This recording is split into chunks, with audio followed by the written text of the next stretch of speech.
Nah, pada malam ini saya akan membahas suatu topik yang sebelumnya, in God's timetable. Nah, sekarang ini saya akan menjelaskan hal yang selanjutnya, in God we trust. Jadi kalau kita bicara tentang Tuhan, itu satu pembahasan yang tidak akan pernah habis dan tidak akan pernah mampu ditelan oleh zaman, bahkan kegelapan yang menggoda, menggeserkan segala sesuatu yang kekal kepada yang sia-sia. Dan pada hari ini saya akan mencoba membahas ini dengan 2 slide dan mendapatkan satu rangka iman dan spiritualitas kita yang terus-menerus dibentuk oleh Tuhan. Dan in God we trust menjadi satu kunci bagaimana kita seharusnya boleh bertumbuh di dalam kebenaran.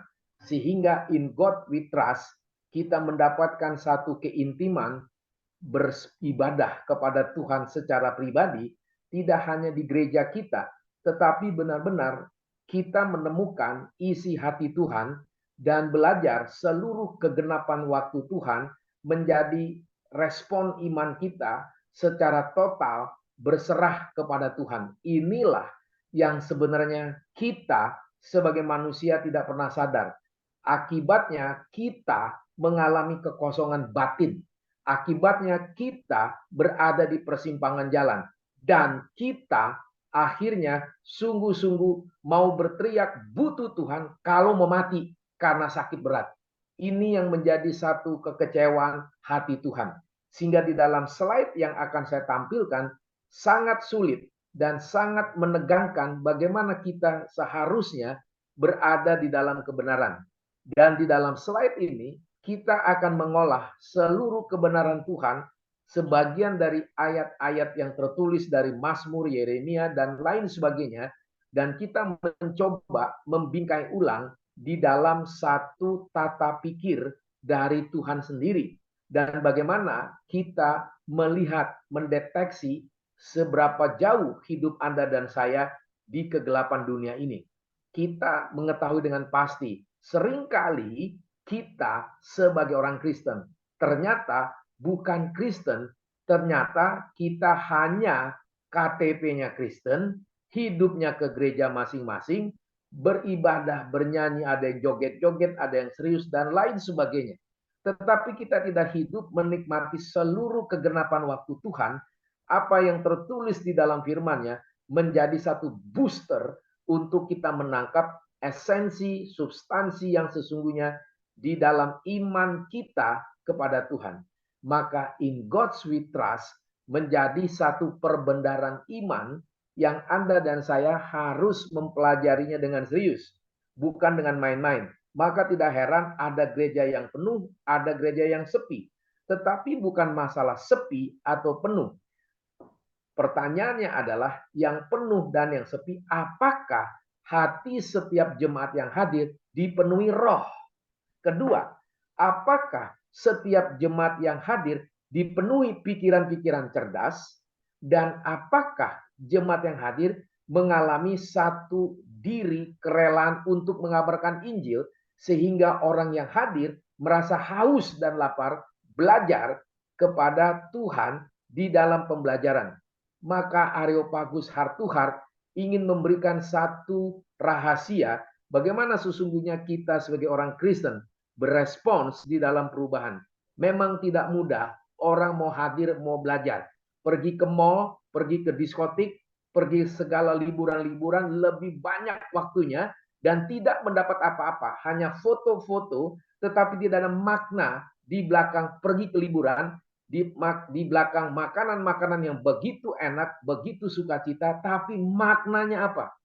Kalau itu tidak ada makna, berarti in God we trust is useless. Karena tidak mendapatkan satu rahasia, kita mengalami sesuatu kehendak Tuhan berlimpah-limpah yang memimpin arah hidup kita. Di dalam satu hal ini menjadi satu tendensi kekurang nyataan, adanya gempa yang terus makin banyak, dan adanya teroris yang mungkin muncul lagi. Ada lagi korupsi-korupsi, koruptor-koruptor baru.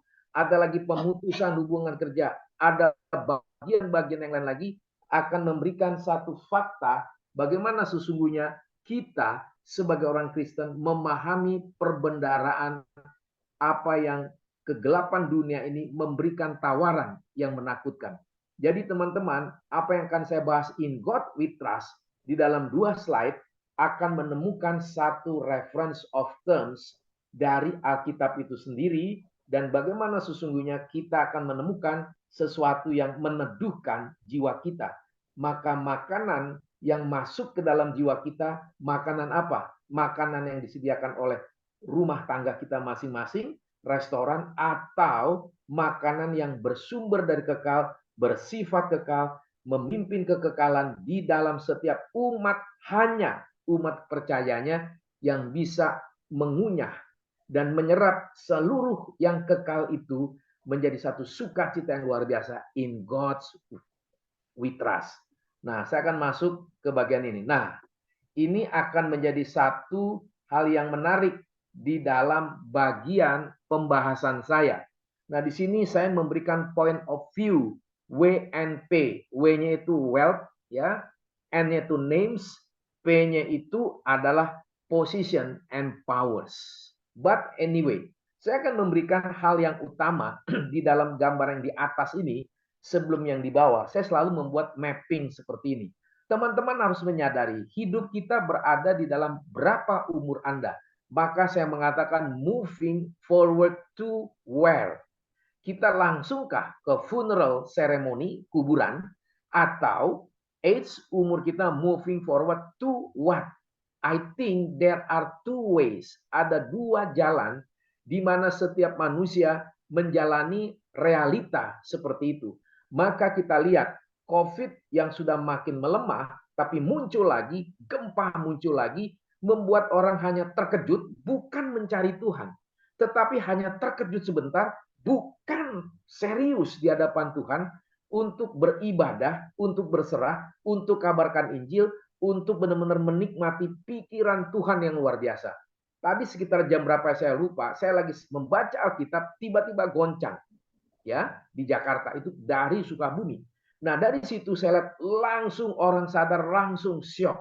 Tapi orang nggak pernah syoknya mereka yang sementara mencari realita dari Tuhan. Inilah yang saya katakan age, umur, moving forward kemana? Yang pertama, ada there are two ways. Yang pertama, God is everything. Yang kedua, pleasure is everything, but it's too late. Kalau God is everything adalah Anda dan saya sadar bahwa kita harus benar-benar menyerahkan hidup kita dan memohon kepada Tuhan, meminta anugerah Tuhan supaya Tuhan itu memerintah di dalam hati kita. Sehingga kita bekerja, kita berpikir, kita mendidik keluarga, anak di kita, ataupun di dalam karir kita, segala sesuatunya nih teman-teman harus tahu, God is everything. Kalau God is everything, berarti seluruh detik hidup Anda dan saya harus bertanggung jawab di hadapan Tuhan. Tidak cukup. Harus sadar Tuhan itu mendeteksi setiap detik langkah kita mau kemana. Ketiga, God as everything berarti Allah menuntun Anda dan saya untuk tidak menjadi tiang garam. Istrinya Lot yang pernah dialami ribuan tahun yang lalu. God as everything berarti seluruh konfigurasi hidup kita setelah bersama dengan Tuhan, kita mengalami hati yang damai. Kita mengalami satu sukacita, joy to the world, delightful to our God himself. Hal yang kedua adalah pleasure is everything but it's too late. Ini akan, kalau gambarnya God is everything, gambarnya adalah makin naik ke atas, ya kan? Tetapi kalau yang pleasure is everything dari atas langsung turun ke bawah, suddenly happen. Jadi waktu orang itu sakit, lalu baik, tapi kambuh lagi sakit, lalu sekarat. Lalu mereka teriak-teriak untuk minta tolong sama Tuhan. Tetapi waktu teriak-teriak minta tolong sama Tuhan, ditawarkan oleh hamba Tuhan itu, maukah Anda mengaku dosa, berserah kepada Tuhan, sehingga Tuhan akan memberikan perbaikan, kesembuhan jiwa Anda kembali kepada kemuliaan Tuhan. Nah, orang mengatakan iya, tapi bukan iya yang sesungguhnya. Maka kalau kita lihat pengadilan yang terjadi dengan Sambo, kita akan melihat apakah God is everything, ataukah Sambo dengan istrinya dan lain sebagainya, pleasure is everything but it's too late. Artinya apa? Mereka lebih suka yang senang-senang, menceritakan baik ini dan seterusnya, tetapi bukan segala sesuatu Tuhan menilai di hadapan setiap orang, termasuk Anda dan saya. Itulah yang saya mengatakan suddenly happen. Tiba-tiba terjadi, kita, Anda, dan segala macam bangkrut. Ya, Anda jadi koruptor, jadi narkoba, malesnya bukan main.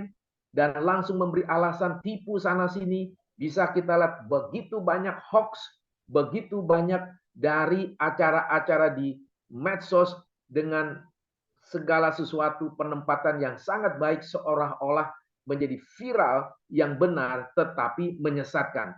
Maka itulah yang saya sebut suddenly happen. Orang itu berubah dari God is everything menjadi pleasure is everything, but it's too late. Kenapa? Semua orang sedang antri menuju seremoni kuburan. Tapi banyak orang tidak pernah menyadari hidup umur Anda dan saya itu dibatasi oleh ruang dan waktu. Karena dibatasi berarti ada limitasi, berarti ada waktu Tuhan, keputusan Tuhan, kehendak Tuhan melampaui segala sesuatu yang dimiliki oleh setiap orang. Inilah seharusnya serendah-rendahnya, sederhana mungkin point of view itu harus dihidupi, dimiliki oleh setiap Anda dan saya. Kalau itu tidak ada, menjadikan satu bukti bagaimana kekristenan devastating, ambruk total di dalam dia keluar dari bencana, bukan hanya gempa, lebih kejam dari gempa, lebih kejam dari teroris, lebih kejam dari segala penyakit. Kenapa? Dosa menghantui seseorang dan akhirnya dibelenggu oleh dosa dan tidak mampu keluar dari dosa. Dan Tuhan sangat mengizinkan segala sesuatu itu akhirnya gagal total dan setiap orang itu mengalami segala sesuatu menyakitkan. Dari gambaran ini teman-teman kita bisa lihat ya di atas umur, age moving forward to God is everything dalam berapa tahun?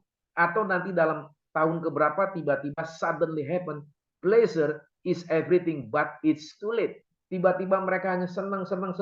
Udah COVID makin mereda, belum mereda 100%, masih 20-30%, masih banyak teman-teman kita yang kena COVID, ada yang sudah 2 kali, ada yang baru sekali, segala sesuatu. Tetapi ujungnya apa? Yang sudah tidak kena ataupun yang belum pernah kena, habiskan waktu hanya untuk belanja, makan-makan, dan lain sebagainya. Mungkin duitnya punya. Yang tidak punya mungkin hanya menonton, hanya joget-joget, ya saya tidak bisa ke sana. Anyway, ini yang menjadi satu pemberhandaraan berulang kali sejak 2020 April. Areopagus sudah mengatakan orang dipaksa, disabarkan tunggu vaksin. Tapi tidak ada setiap orang mengatakan tunggu waktu Tuhan. Mari kejar pimpinan pikiran Tuhan. Lupa itu semua. Bahkan setelah vaksin 1 dan 2 dan booster, sampai sekarang gereja nggak penuh. Sampai sekarang orang tidak mencari Tuhan. Sampai sekarang termasuk Zoom ini pun dari awal dulunya banyak, makin lama makin turun. Lebih banyak habiskan waktu di Starbucks. Habiskan waktu di Uniqlo. Habiskan waktu di kafe. Habiskan waktu di hotel-hotel. Lebih banyak waktunya. Itu tidak salah total kecuali koruptor. Ya, uang yang tidak menang. Dari uang yang benar yang sebaiknya. Tetapi spending waktu untuk yang sia-sia lebih sering. Tetapi segala sesuatu apa yang kita curahkan, seluruh pikiran kita untuk sujud di hadapan Tuhan, menunggu perbendaharaan tangan Tuhan memberkati kita, kosong. Maka di sini perspektif saya, point of view saya, there are 3 things. First of all adalah tentang wealth, kekayaan. Kedua, masalah nama. Ketiga, position and power. Kenapa ini wealth? Orang mengejar kekayaan. Orang bukan mengejar kebenaran.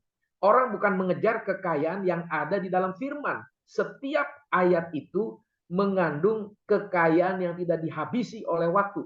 Karena firman Tuhan itu adalah kekayaan yang bersifat kekal, menuntun kita, merubah cara kita berpikir, Hasrat kita adalah hasrat yang high class, yang tinggi sekali, sehingga segala sesuatu, wealth itu bukan yang sifatnya materi, tapi wealth itu properti yang bersumber dari kekal, bernilai kekal, dan akhirnya membuat orang kembali kepada properti yang bersifat kekal.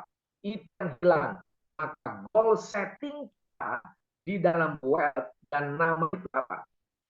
Goal setting kita, nama. My name is Tom Tobing. Apa goal setting saya? Nah, nanti tanggal 31 saya akan bahas bonfire yang lebih umum lagi, yang lebih dalam. Jadi goal setting Anda apa? Di dalam nama Anda misalnya Michael, lalu ada wealth, kekayaan. Apa goal settingnya? Ini selalu saya gambarkannya dengan logika apa yang ada di firman. Jadi semakin kita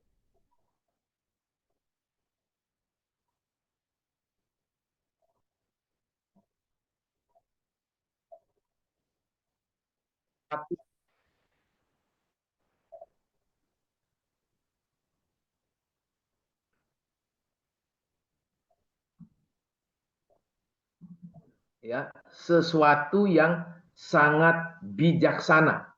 Dan di sini bisa kita lihat bagaimana sesungguhnya setiap Anda dan saya mengalami sesuatu yang indah.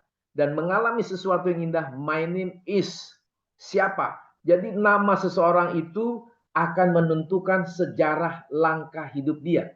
Nah, sejarah langkah hidup dia itu mau tidak mau berkaitan dengan wealth. Wealth itu tidak hanya masalah emas, deposito, dolar, dan lain sebagainya. Tetapi kenyataan yang ada saya kasih di sini, nama seseorang kaitan dengan wealth adalah hanya untuk kepuasan batin yang kosong, hanya untuk hal-hal yang sederhana yang akhirnya tidak dikuduskan, diakui oleh Tuhan. Jadi nama mempunyai arti, dan nama mempunyai direction, arah, dan nama mengandung bijaksana. Jadi nama sebenarnya mengandung wisdom apa? Apakah wisdom yang sifatnya kedagingan, hanya yang bersifat sia-sia? Apakah nama seseorang itu mempunyai tujuan hidup ini mau apa? Karena kalau itu tidak ada, akhirnya nama dengan posisi, dengan kekuasaan itu ada satu titik temu yang saya sebut self recognition. Berarti ada pengakuan diri supaya diakui bahwa orang ini benar, bahwa orang ini punya reputasi, dan seterusnya. Lalu selanjutnya teman-teman, antara wealth dengan nama, dengan condongan hati ke berhala dan berpaut, ini adalah disgusting. Disgusting itu adalah satu kejijikan dari Tuhan.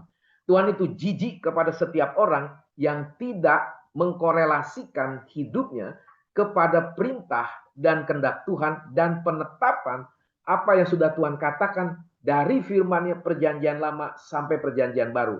Kenapa Tuhan itu jijik? Di sini saya katakan hati manusia condong kepada berhala, uang, posisi, dan banyak hal yang dikejar yang sifatnya sementara jadi buta, dan itu berpaut ke sana. Dan bagaimana kaitannya posisi power dengan uang, dengan nama, artinya kepada condong, berarti kita dipenjara oleh ambisi yang dangkal.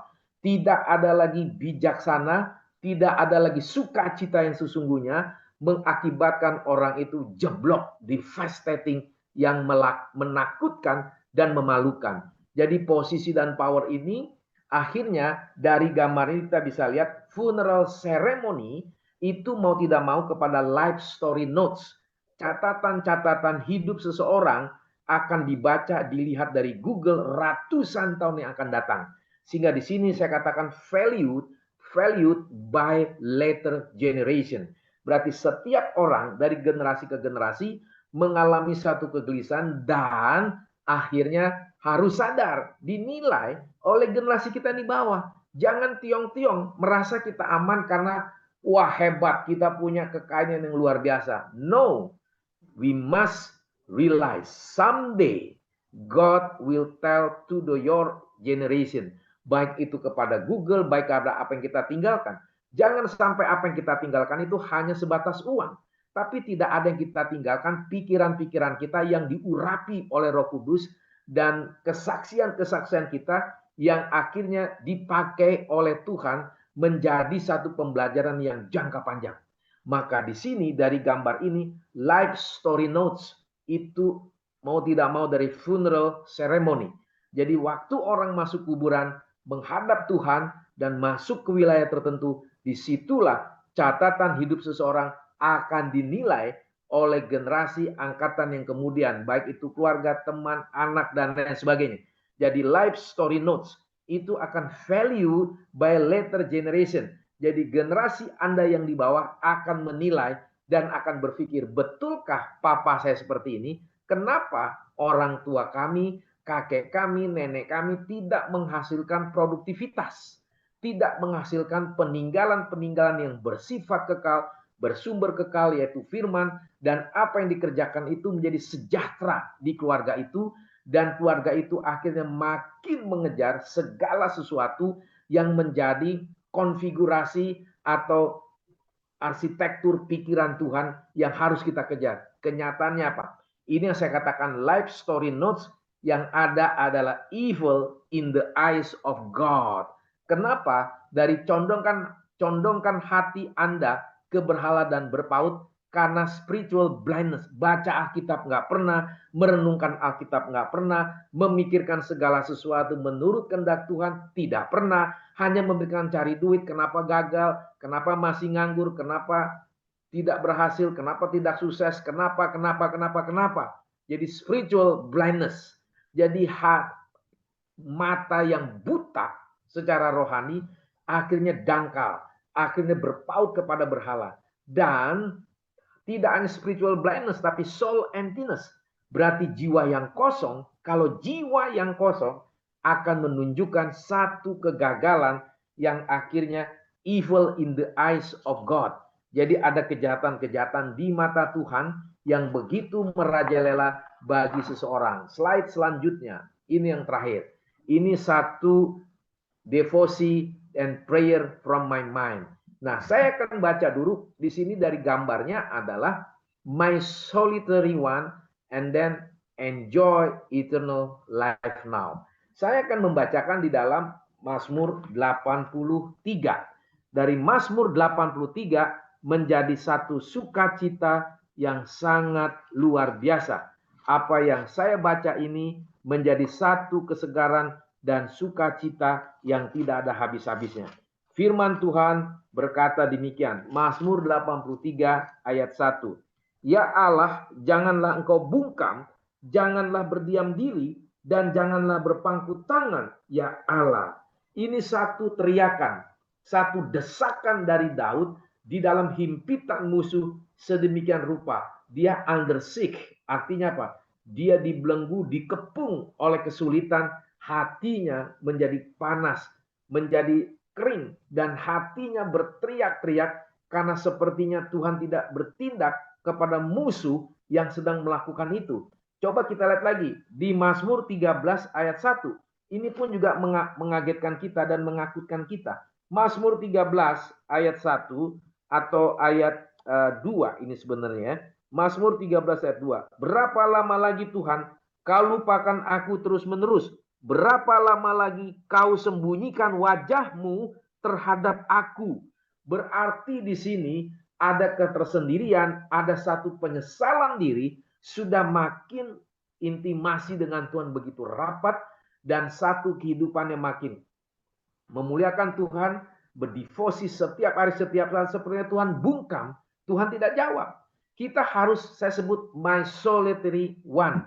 Artinya apa? Ada satu waktu kesendirian kita bersaat teduh, kita berbicara kepada Tuhan, ingin mengetahui kenapa ya Tuhan. Kok engkau seperti bungkam, engkau bersembunyi, engkau lama sekali. Di sini kita harus sadar, jangan-jangan kita terlalu tinggi hati. Jangan-jangan kita tidak pernah sadar ada dosa yang masih mengendap di alam bawah sadar. Masih ada tugas-tugas PR kita belum kita kerjakan dengan jujur. Maka in God we trust yang kita baca di dalam Yeremia 17 ayat 8. Nah, dari bagian ini teman-teman kita menemukan lagi nih satu rahasia yang sangat mengenyangkan kita. Dan rahasia ini menunjukkan betapa ajaibnya hidup ini bersama dengan Tuhan. Firman Tuhan berkata-kata apa? Ia akan seperti pohon yang tak ditanam di tepi air, yang merambatkan akar-akarnya ke tepi batang air, dan yang tidak mengalami batangnya panas terik, yang daunnya tetap hijau, yang tidak khawatir dalam tahun kering, dan yang tidak berhenti menghasilkan buah. Tidak berhenti menghasilkan buah. Itu yang saya sebut enjoy eternal life now. Jadi kita tidak menikmati hal yang kekal itu nanti, now, sekarang. Kenapa? In God we trust.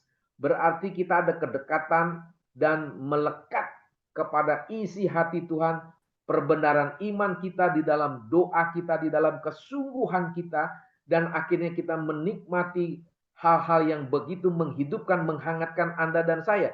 Dan jiwanya tidak kosong. Maka kenapa tadi saya mengatakan apakah Anda menikmati makanan yang menjadi benih yang Tuhan tanam sesungguhnya di dalam hati Anda dan saya. Kalau itu tidak ada, berarti Anda menipu diri sendiri dan ditipu oleh si jahat. Akhirnya menipu diri sendiri, ditipu oleh si jahat, sama dengan menjadi hal-hal yang sangat menakutkan. Maka di sini saya mengatakan near unto God and coram Deo. Maksudnya apa? Makin melekat Tuhan dan segala sesuatu berdiri di hadapan Tuhan adalah dua kata dari Abraham Kuyper di dalam satu buku devosinya. Near unto God berarti setiap saat, setiap detik hidup kita tidak ada Allah tidak berdaulat. Itu yang disebut sphere sovereignty. Ini kalimat dari Abraham Kuyper, yaitu one square inch manifesto. Jadi segala sesuatu, inci, detik, waktu, semua hal yang kita lakukan sebagai umat pilihannya pasti mau memahami itu. Kalau belum, dia akan acuh. Lebih banyak buang waktu di mall, buang waktu lebih banyak kepada hal yang sifatnya kedagingan. Sedikit sekali orang waktunya dihabiskan untuk firman. Waktunya meminta penjelasan bijaksana Tuhan dipakai sebagai budak kebenaran. Bukan budak dari si jahat setan itu. Itulah kenapa orang Kristen banyak menjadi budak dari si jahat. Tidak sadar, ada yang sadar anggap acuh saja karena berpikir, oh nanti Tuhan mengasihi kita, Tuhan mengampuni kita. No, itulah yang dikatakan my solitary one.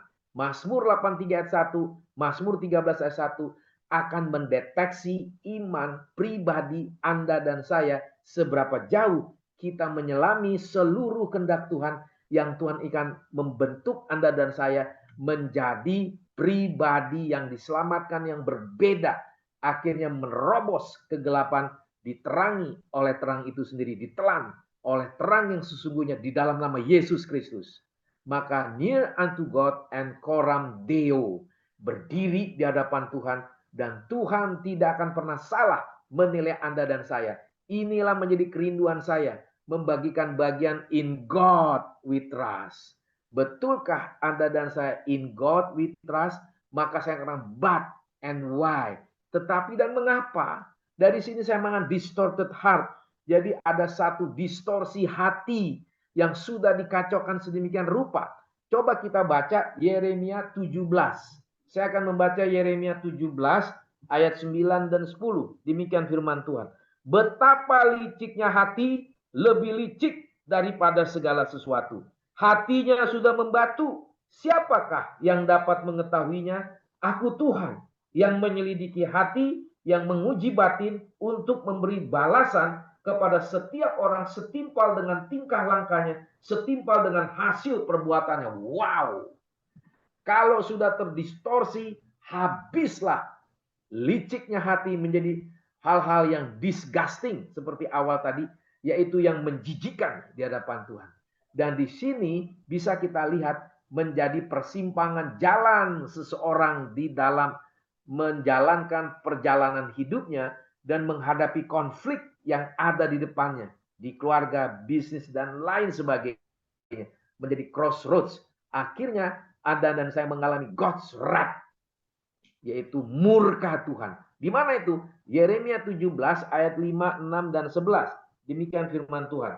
Beginilah firman Tuhan. Terkutuklah orang yang mengandalkan manusia, yang mengandalkan kekuatannya sendiri, dan hatinya menjauh daripada Tuhan.